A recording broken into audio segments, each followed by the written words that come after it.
ఏడేడు జన్మాల బంధాలతో ఈనాడు నీడు పండించనా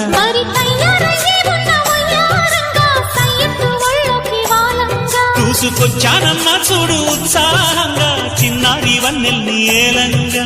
ప్రతిక్షణం